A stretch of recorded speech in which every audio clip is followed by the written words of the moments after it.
ಎಲ್ಲ ಕೂಡ ಅವರಿಗೆ ಪ್ರಸ್ತಾವನೆಯನ್ನು ಮಾಡಿದೆ. ಬೊಮ್ಮಾಯಿ ಅವರು, ಜಗದೀಶ್ ಶೆಟ್ಟರ್ ಅವರು, ಕಾಗೇರಿ ಅವರು, ಕಾರಜೋಳ ಅವರು, ಮಿಕ್ಕಿದವರೆಲ್ಲ, ಮೋಹನ್ ಅವರು, PC ಮೋಹನ್ ಅವರೆಲ್ಲ ಕೂಡ ಅವರೊಂದ ಅಭಿಪ್ರಾಯನ ತಿಳಿಸಿದ್ರು. ಜಿಜಿನ್ಯ ಅವರು ಅವರೆಲ್ಲ ಕೂಡ ಅವ್ರದ್ದೇ ಆದಂಥ ಅಭಿಪ್ರಾಯಗಳೆಲ್ಲ ತಿಳಿಸಿದ್ದಾರೆ. ಒಟ್ಟಾರೆ ಅವ್ರದ್ದೇನು ಹೇಳೋದು ಅಂತಂದರೆ, ಇವರು ಫೋನ್ ಮಾಡಿದರು, ಸೋಮಣ್ಣವರು ಮತ್ತು ನಮ್ಮ ಪ್ರಹ್ಲಾದ್ ಜೋಶಿ ಅವರು. ಅವ್ರದ್ದೊಂದು ರೈಲ್ವೆ ಬಗ್ಗೆ ಅವತ್ತು ಇತ್ತು. ಸೊ ಬರೋಕ್ಕಾಗಲ್ಲ, ಇನ್ನೊಂದು ದಿನ ದಯವಿಟ್ಟು ರಿಕ್ವೆಸ್ಟ್ ಮಾಡೋದು, ಇನ್ನೊಂದು ದಿನ ಒಂದು ಆಲ್ ಪಾರ್ಟಿ ಡೆಲಿಗೇಷನ್ ಹೋಗೋಣ ಅಂಥೇಳಿ ಅವರೆಲ್ಲ ಸಜೆಸ್ಟ್ ಮಾಡಿದ್ದಾರೆ. ಜಲಶಕ್ತಿ ಮಿನಿಸ್ಟ್ರನ್ನ, ಪ್ರೈಮ್ ಮಿನಿಸ್ಟ್ರನ್ನ ಹೋಗಿ ಭೇಟಿ ಮಾಡೋಣ ಅಂತ ಹೇಳಿದ್ದಾರೆ. ಸೊ ಅದು 9 ಮೂಡಿದೆ. ಸೊ ನಾನು ಎಲ್ಲ ಮಾಹಿತಿ ಎಲ್ಲ ಅವ್ರಿಗೆಲ್ಲ ಕೊಟ್ಟಿದ್ದೇನೆ, ಏನೇನು ಮಾಹಿತಿ ಇದೆ, ಯಾವ ವಿಚಾರ ಇದೆ ಅಂತ. ಈಗ ನಮ್ಮ ಏನು ತಕರಾಲಾಗಿದೆ ಕೃಷ್ಣಾ ವಾಟರ್ ವಿಚಾರದಲ್ಲಿ,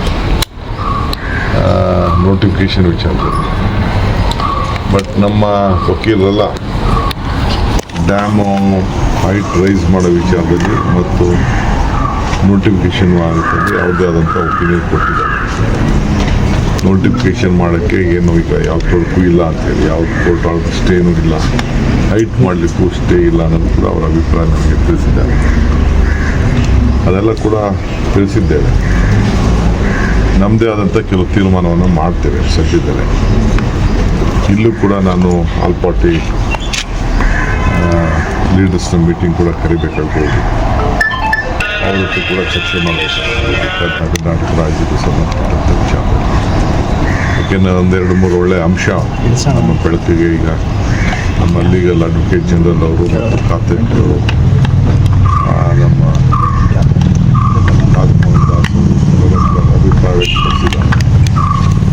ಅದಾದಮೇಲೆ ನಾವು ಈಗ ಸದ್ಯಕ್ಕೊಂದು ತೀರ್ಮಾನವನ್ನು ಮಾಡ್ತೇವೆ. ಸೊ ನೆಕ್ಸ್ಟು ಈ ಎಲೆಕ್ಷನ್ಸ್ ಆದಮೇಲೆ ಇನ್ನೊಂದು ಮೀಟಿಂಗ್ ಮಾಡಿ ಅಂತ ಅವರೆಲ್ಲ ರಿಕ್ವೆಸ್ಟ್ ಮಾಡಬೇಕು. ನಾನು ಅವ್ರಿಗೆಲ್ಲ ಒಪ್ಕೊಂಡಿದ್ದೆ. ನೆನ್ನೆ ನಮ್ಮ ಸಿವಿಲ್ ಏವಿಯೇಷನ್ ಅದನ್ನು ಮಾಧ್ಯಮದಲ್ಲಿ ತಿಳಿಸಿದೆ.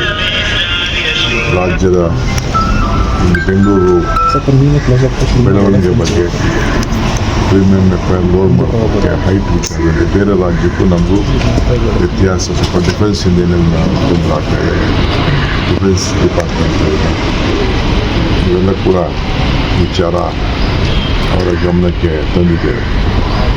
ಸೊ ಇನ್ನೊಂದು ಸಿವಿಲ್ ಡಿಫೆನ್ಸ್ ಮಿನಿಸ್ಟರ್ ಹತ್ರ ಕೂಡ ಒಂದು ಮೀಟಿಂಗ್ ಮಾಡ್ತೀವಿ ಅಂತ ಅವ್ರು ಹೇಳ್ತಾರೆ. ಆಫೀಸಸ್ ಹತ್ರ ಭೇಟಿ ಮಾಡಿ ನಾನು ನೆಕ್ಸ್ಟ್ ಮೀಟಿಂಗಲ್ಲಿ ಹೋಗಿ ಅವ್ರನ್ನೂ ಕೂಡ ಭೇಟಿ ಮಾಡ್ತೀನಿ.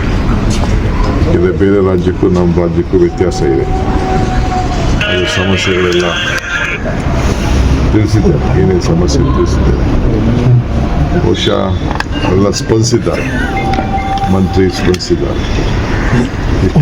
ಮತ್ತು ನಾನು ಅಸ್ಸಾಂ ವಿಚಾರದಲ್ಲಿ ನನ್ನ ಲಿಸ್ಟನ್ನು ಫೈನಲ್ ಮಾಡಿದ್ದೀನಿ. ಅವರು ಕಂಪ್ಯೂರ್ ಮಾಡಿದ್ದಾರೆ. ಬಟ್ ನಮ್ಮದು ಇವತ್ತೊಂದು ಮೀಟಿಂಗ್ ಇದೆ ಮಧ್ಯಾಹ್ನ, ಝೂಮಲ್ಲಿ ಕೆಲವೆಲ್ಲ ನಾವು ಮಾತಾಡುವಂಥ ಒಂದು ಮೀಟಿಂಗನ್ನು ಇಟ್ಕೊಂಡಿದ್ದೇವೆ. ಇದಾದಮೇಲೆ ಅನೇಕ ತೀರ್ಮಾನ ಎಲ್ಲೆಲ್ಲಿ ಯಾವತ್ತು ಹೋಗಬೇಕು ಅಂತ ಏನು ಮುಂದಕ್ಕೆ ತೀರ್ಮಾನ ಆಗ್ತದೆ. ಆ ಪ್ರಕಾರ ಚುನಾವಣಾ ಪ್ರಚಾರ. ಸರ್, ಉಪಚುನಾವಣೆಗೆ ಬಿಜೆಪಿ ಟಿಕೆಟ್ ಅನೌನ್ಸ್ ಆಗೋಗಿದೆ, ಇನ್ನು ಕಾಂಗ್ರೆಸ್ನಲ್ಲಿ ಗೊಂದಲ ಹಂಗೆ ಮುಂದುವರೆದಿದೆ ಸರ್.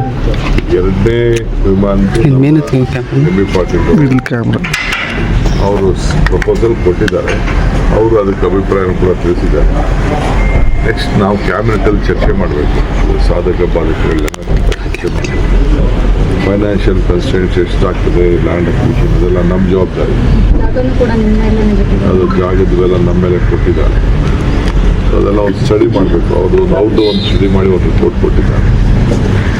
ಇದು ನಮ್ಮ ಏನು ಹೈಟ್ ವಿಚಾರ, ಡಿಫೆನ್ಸಿಂದ ಏರ್ಪೋರ್ಟಿಂದ ಏನು ಸಮಸ್ಯೆ ಆಗ್ತಿತ್ತು, ಅದಕ್ಕೆ ಇನ್ನೊಂದು ಒಳ್ಳೆಯದಂದರೆ ಅವರು ಇಂಟರ್ನ್ಯಾಷನಲ್ ಸಿಟೀಸಲ್ಲಿ ಏನೇನು ತೊಂದರೆ ಆಗ್ತಾಯಿತ್ತು, ಅಲ್ಲಿನ ಮಾನ್ಯತೆಗಳಿದೆ, ಅದನ್ನು ಕೂಡ ಅವರೊಂದು ರಿಪೋರ್ಟು ಮಾಡಿದ್ದಾರೆ.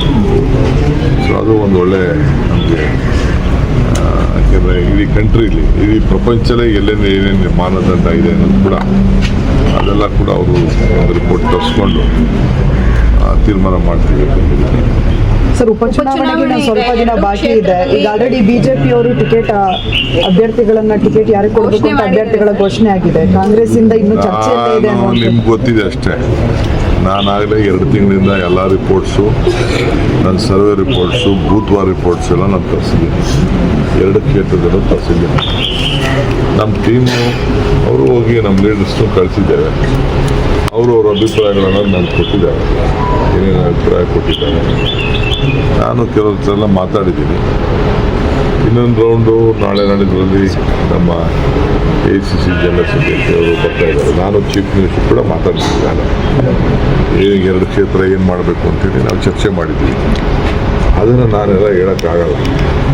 ಅಲ್ಟಿಮೇಟ್ಲಿ ನಾವು ಒಂದು ಒಮ್ಮತದ ಅಭಿಪ್ರಾಯನ ಪಾರ್ಟಿ ಹಿತದೃಷ್ಟಿಯಿಂದ ಪಾರ್ಟಿ ಸೀಟ್ ಗೆಲ್ಲಬೇಕು. ಆ ಒಮ್ಮತದ ಅಭಿಪ್ರಾಯನ ನಾವು ಚೀಫ್ ಮಿನಿಸ್ಟರ್